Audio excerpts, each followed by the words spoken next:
Are you at a place where you just wish you could make peace with being single and not be so unhappy with it? That's what we're going to talk about in this episode of Wonderful Life. How to start making peace with your singleness. And this is not about resigning yourself and giving up. It's about being in a contented, peaceful space. So stay tuned to Wonderful Life.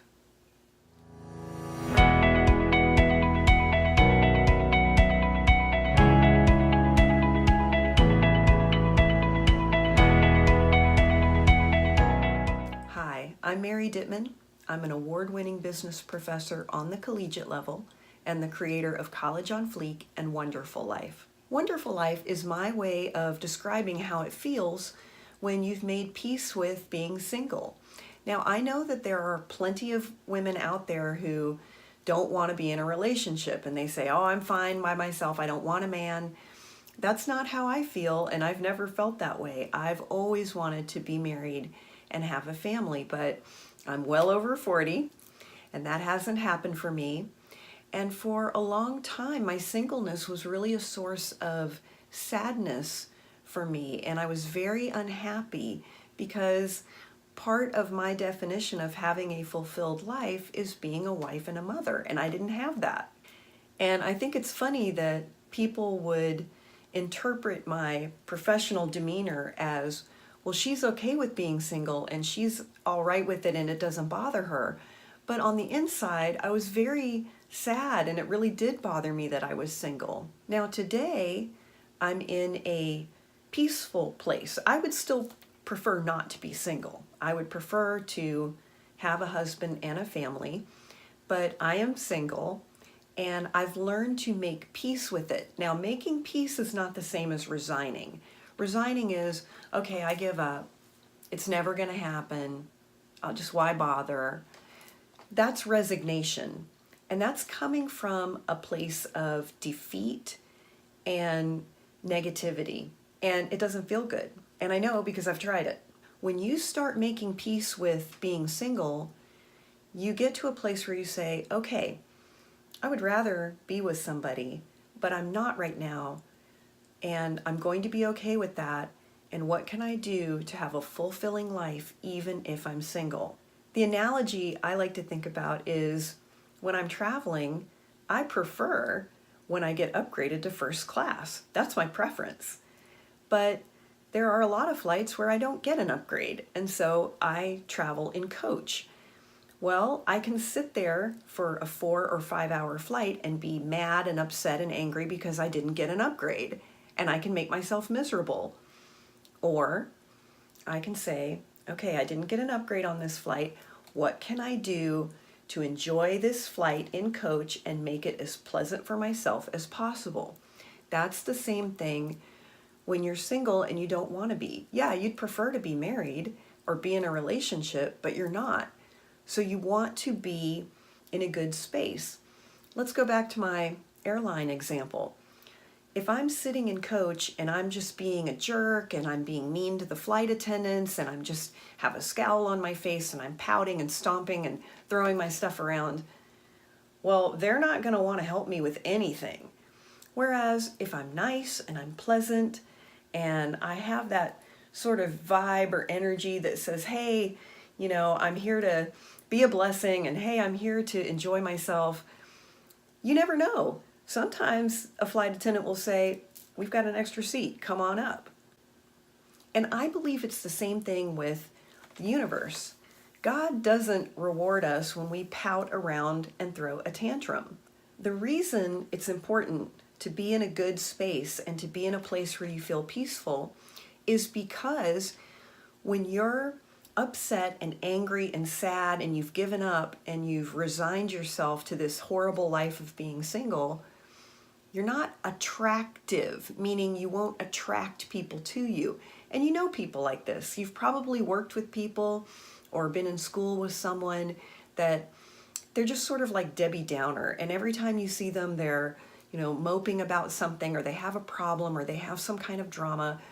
You really don't want to hang out with them. Well, listen, no man is looking for a woman who's depressed and upset and who has given up on life. Men don't want that in their life. They want happiness and they want joy and they want to feel good.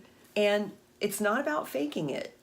It's about getting to that place where you say, I'm good. I have a good life, and if this doesn't change and I remain single, I'm going to be okay, and I'm going to make sure I enjoy my trip. Now, I used to really blame a lot of things for my singleness. I would blame things from my childhood, family dynamics. I would blame guys are jerks. There aren't any good guys. I would blame my friends because why aren't they setting me up with people? I would blame God. Why is God making me stay single? The universe, bad luck. But when I got to the point where I realized my singleness is a result of decisions I have made. And that is why I am here at a place of singleness. So the first thing I had to do was really look at my journey up until this point, what had transpired that led me to being single when I'm well into my 40s. And I started to realize that it really wasn't about the quality of men out there or what my parents did or didn't help me with growing up, or even what the universe had or had not done, in my opinion. It was really about me taking responsibility for the way that I approach relationships. And I had some core beliefs that were counterproductive, and I think were probably keeping good men away. Now, it is true that demographically there aren't as many single professional men over 40. Depends on what you're looking for. In terms of what I'm looking for, there are fewer men available. And that's why it's been really important for me to get to a place of peacefulness and contentment, because it is a very real possibility that my singleness won't change. And more than anything, I just was tired of being unhappy. So I'm going to share with you 3 of the core beliefs I had that I think were contributing to keeping me single. Maybe you have these, maybe you have some different ones. First of all, I believed that I was single because there was something wrong with me. And I saw my singleness as continuing evidence that clearly there was something wrong with me because I still wasn't married. Or the only men who seemed to want to marry me were the men I didn't want to marry. So when I was thinking, well, there must be something wrong with me, I was in a mode of, so I need to fix it. I need to figure out what's wrong with me, and then I need to fix it. So, of course, I would scrutinize myself and, well, I need to work out, I need to eat right, and I need to do this and go here and be like this and do my makeup a certain way and be involved in certain things. And I need to constantly be figuring out what is wrong with me that I can't seem to attract a man to marry. Now, the problem with that is when you're, and this is even just going on in your head, it's not like you're sharing this with every person who passes by, but when this is the vibe that you're putting out and you're saying, what's wrong with me? What's wrong? I gotta fix it. I need to fix it. Things aren't good enough. I don't know what's wrong with me, but I gotta figure it out. Maybe I need to lose weight. Maybe I need to look better. Maybe I need to do more things. Maybe I need to go here and be this. That's a very frantic, uptight, critical energy. And just, this isn't scientific, but just from informally talking to men of all ages, never have any of them said, I want a woman who's frantic, uptight, and critical. So if you have that core belief that, well, I'm single because there's clearly something wrong with me, or if you've ever thought that, then you're going to want to take a look at that. The second core belief I had was that, well, whoever shows up must be the one. I didn't understand the difference between acceptance and settling. Now, psychologically, it is human behavior that if someone likes you, you are more likely to like them back. And as women, because we're relationship focused, when someone likes us, if we don't like them back, we will sometimes feel guilty about that and feel like, well, gosh, they're being so nice, they're good on paper, I really should like this guy, I should really have feelings for him. Now, I thought that if a man came into my life and he wasn't what I was looking for, that perhaps this was the universe trying to show me to not be so rigid and uptight and to be more accepting of people where they were. Today I realize that that's not what was going on. What was going on was that I would meet a man who, for whatever reason, was not what I was looking for. Maybe the chemistry wasn't there. Maybe the financial compatibility wasn't there. Maybe the professional compatibility wasn't there. It's not that I needed to hang in there and make this work and not be so judgmental. It's not judgmental to say, I want a man who can provide for me financially. Here's the standard. Either you meet it or you don't. You might be a great guy, but you're not meeting the standard, therefore I'm not going to go out with you. I mean, just because a stray cat crosses in front of you does not mean that you're meant to take it home with you. And so you want to look at what kind of meaning are you assigning to the types of men that you're meeting. If you're meeting people and you're thinking like, well, this is who showed up, so this must be the person God has for me. Not necessarily. You can accept people, but not get into a relationship with them. A third core belief I had that was really counterproductive for me was believing that, well, I have to make this work. I really need to make this relationship work because I might not ever meet anybody else. And that's very normal, especially the older that you get. I've seen my students do this when it comes to jobs. They'll ask me, I interviewed and this place made me an offer. I don't really want this job. I don't want to work there. But what if I can never find another job? Maybe I should just take this one because I don't have any other offers. And what I tell them is, well, okay, but if you take this job, you definitely won't be able to take another one. And it's not like you're only going to be offered one job in your whole life. Well, it's the same with relationships, but I would put so much pressure that this is it, this is who's here, I need to make this work, that I would ignore red flags and I wouldn't even listen to my own heart when I felt like I'm not attracted to this person or this isn't what I want. I would have so much pressure that, yeah, but what if this is it and I never meet anybody else? I need to make this work. And when you're focused on, I need to make this work, one of two things is probably going to happen. Number one, you're going to act in a way that you think you should act to keep that guy around.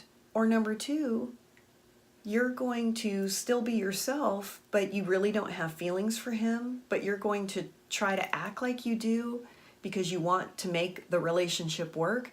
And that's really not fair to him, because he deserves to be with someone who really loves him and is excited about him. I was involved with someone for a while that was a good guy, but honestly, I was never in love with him. And after we broke up, he met someone, they ended up getting married, and she loves him. She thinks he is the best thing. She's excited about him. She adores him. She feels for him all the things that I didn't feel. And that's what he wanted. He wanted a woman who was really in love with him, and I wasn't. And I mentioned that one thing that you might do if you have the pressure of, I need to make this work, is you might start to act in a way that you think is going to keep the man around. And that's something else I used to do. And my friends would even comment on it. One time a guy broke up with me and said, I don't know, when I first met you, you just seemed like kind of fun and cool and carefree, and now you just are kind of like not, I don't know, you're just different. You're not really what I thought you were. And I was sharing this with some of my girlfriends, and they said, yeah, we know what he means. You're like kind of boring when you're dating somebody because it's like you don't have an opinion anymore. You're like, okay, sure, what do you think? Or sure, that's fine. Or okay, let's go here. Or no, I won't go do this. Let's go do what you want to do. And my friends were even telling me, like, you're not fun anymore when you're dating somebody. And I started to really look at that and realize, yeah, that's because I'm thinking like, I just need to be like super agreeable so that he won't have a reason to break up with me. The problem was the guy broke up with me because I wasn't being myself. He wanted to get to know me because of how I was. So I stopped being who I was, and then he didn't want to get to know me anymore. Now, we've touched on a lot of things in this episode. We can unpack these in greater detail at another time. But Wonderful Life is a dialogue, not a monologue, and I want to hear from you. What is your struggle? Is there anything that you're struggling with in your singleness? And have you made peace with being single? Put that in the comments because we'd love to hear from you. You can always connect with us at wonderfullife.com. And make sure you check out my blog. It goes up every Friday at wonderfullife.com. And we'll see you next time.